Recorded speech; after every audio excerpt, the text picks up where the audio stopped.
Hello students, आज का हमारा टॉपिक है मेकोनियम एस्पिरेशन सिंड्रोम। तो इस प्रॉब्लम को डिटेल में पढ़ेंगे हम। न्यूबॉर्न बेबीज की प्रॉब्लम है ये, और इसकी डेफिनेशन क्या है।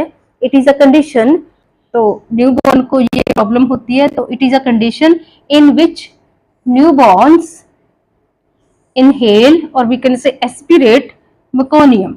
तो इसमें न्यूबॉर्न जो है मेकोनियम को एस्पिरेट कर जाते हैं, मतलब मेकोनियम को अपने लंग्स में इनहेल कर लेते हैं ना। मेकोनियम क्या है?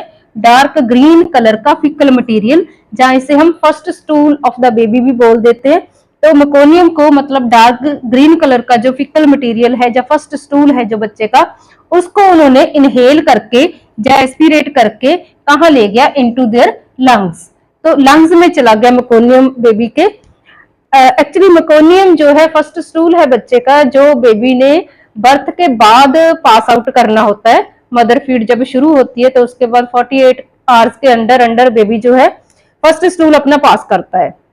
लेकिन कई बार बच्चे जो है बर्थ से पहले ही मेकोनियम मदर के इनसाइड ही यूट्रस में पास कर देते हैं, और वो जब ब्रीदिंग लेना शुरू करते हैं, जब जन्म के बाद सांस लेना शुरू करते हैं, तो उनके गले में जो मेकोनियम है ना चला गया, तो वो उसके लंग्स में चला जाता है जब भी वो सांस लेना शुरू करते हैं बर्थ के बाद। मतलब वो मेकोनियम एस्पिरेट कर जाते हैं। वो मेकोनियम जो है इनहेल करके या एस्पिरेट करके अपने लंग्स में ले गए। कब ले गए? बिफोर बर्थ भी लेके जा सकते हैं, ड्यूरिंग बर्थ भी लेके जा सकते हैं, या इमीडिएटली आफ्टर बर्थ भी वो मेकोनियम को इनहेल या एस्पिरेट कर सकते हैं। तो ये जो प्रॉब्लम है ज्यादातर किन बच्चों को आती है? वैसे तो जो है न्यूबॉर्न की प्रॉब्लम है, लेकिन सारे न्यूबॉर्न्स को प्रॉब्लम नहीं आती। 10 से 15% केसेस में ये जो न्यूबॉर्न बेबी है मेकोनियम को एस्पिरेट कर जाते हैं, और ज्यादातर चांसेस उनको है जो बेबी जो है मतलब पोस्ट मैच्योर है, जो 37 वीक ऑफ प्रेगनेंसी के बाद पैदा होते हैं। उनका चांस होता है कि वो मेकोनियम अपनी मदर के अंदर ही पास आउट कर देते हैं फर्स्ट स्टूल, और फिर वो इनहेल करके वो मेकोनियम अपने लंग्स में ले जाते हैं, और जिसकी वजह से उनको रेस्पिरेटरी प्रॉब्लम्स आती है। इमीडिएटली आफ्टर बर्थ उनको रेस्पिरेटरी डिस्ट्रेस की प्रॉब्लम आती है, और भी बहुत सारी प्रॉब्लम्स आती हैं। तो मेकोनियम बेबी ने एस्पिरेट कर लिया, अपने लंग्स में ले गया। बिफोर बर्थ भी कई बच्चे एस्पिरेट कर जाते हैं, ड्यूरिंग बर्थ भी, और इमीडिएटली आफ्टर बर्थ भी। और ये मेकोनियम जो है, अगर तो बेबी जो है थिन मेकोनियम पास करके थिन मेकोनियम उनके लंग्स में चला जाए, तो बेबी को जो है निमोनाइटिस या निमोनिया जैसी प्रॉब्लम आती है। और अगर थिक मटेरियल जो है मेकोनियम का, थिक सॉलिड मटेरियल लंग्स में चला जाए, लंग्स में जाके ऑब्स्ट्रक्शन कर दे, तो कौन सी प्रॉब्लम्स आएंगी बच्चे को? निमोथोरेक्स की प्रॉब्लम आएगी, एटिलेक्टेसिस की प्रॉब्लम आ सकती है, एंड एयर लीक सिंड्रोम जो है, ऐसी कॉम्प्लिकेशंस बच्चे को आ जाती है अगर वो थिक मेकोनियम जो है एस्पिरेट कर जाए तो।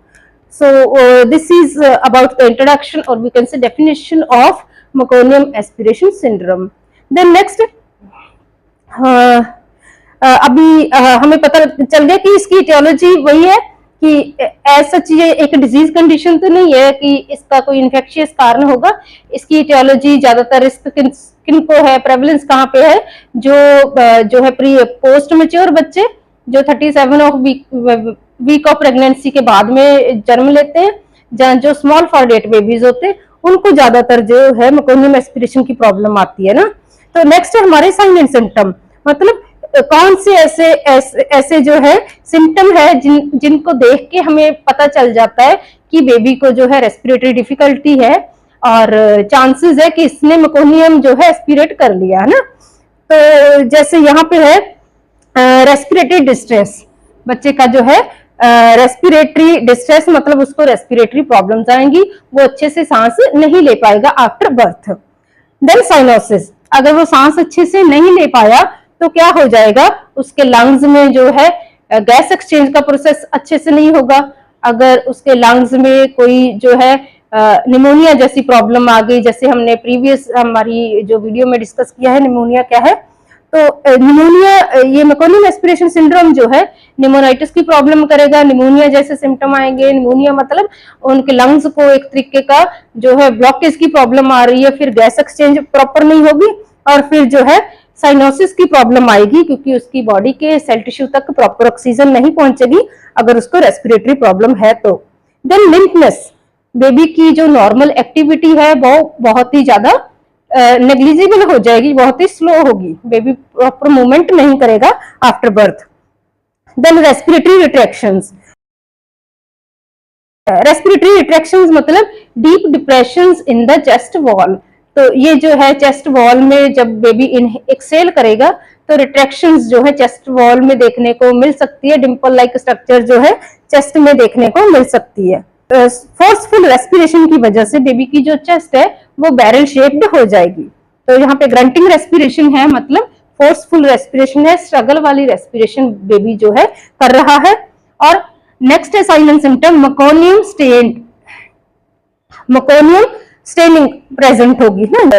जैसे बेबी की बॉडी पे जो है इमीडिएटली बर्थ के बाद जब हम बच्चे को क्लीन करते हैं तो उसकी बॉडी पे वाइट चीजी जो है सब्सटेंस उसमें डिपॉजिट होता है बेबी की बॉडी पे, तो उसकी बॉडी पे हमें देखने को मिल जाता है कि एमनियोटिक फ्लूइड के साथ साथ वर्निक्स कैजियोजा के साथ साथ और क्या डिपॉजिट है बेबी की बॉडी में, मेकोनियम स्टेन भी प्रेजेंट है। मतलब जो है बेबी ने मेकोनियम अंदर ही पास कर लिया और वो बाहर भी दिखाई दे रहा है उसकी बॉडी में, उसकी अम्बलाइकल कॉर्ड में, और जहाँ बॉडी फोल्ड्स में जो है मेकोनियम कहीं ना कहीं प्रेजेंट होगा, उसकी जो है स्टेनिंग प्रेजेंट होगी।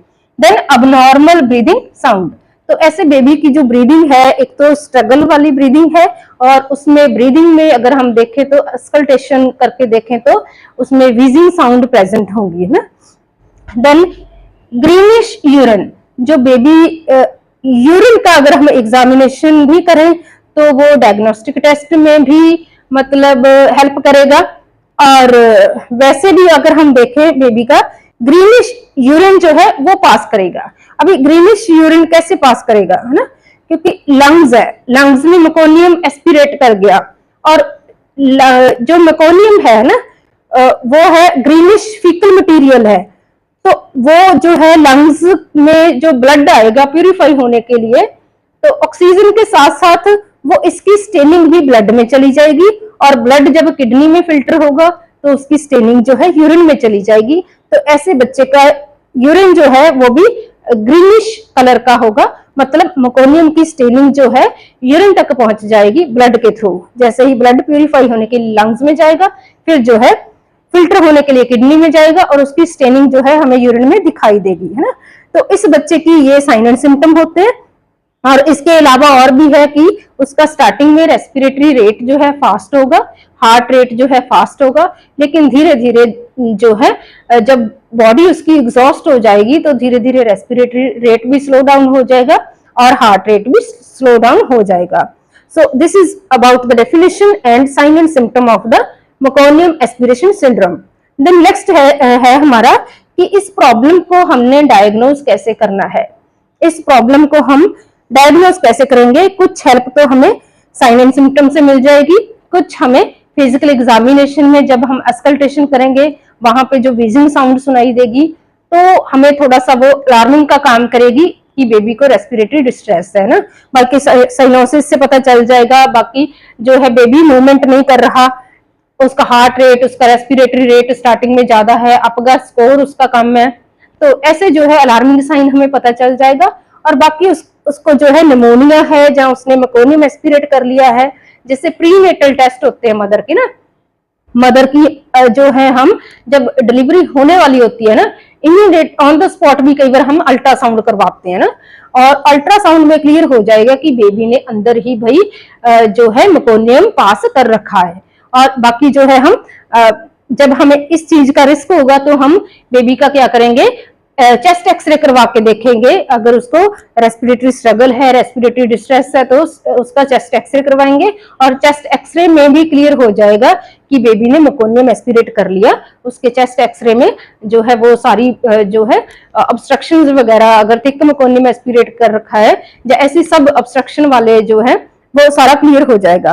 फिजिकल एग्जामिनेशन हो गए, इसका क्लिनिकल मैनिफेस्टेशंस होगी, चेस्ट एक्सरे हो गया, और फर्दर जो है इसका प्रोब टेस्ट करवा सकते हैं, वो ऑक्सीजन सैचुरेशन बता देगा कि ब्लड में कितनी है, और देन एबीजी एनालिसिस करवा सकते हैं, वो आर्टेरियल ब्लड गैसेस की कंपोजिशन क्या है वो क्लियर कर देगा।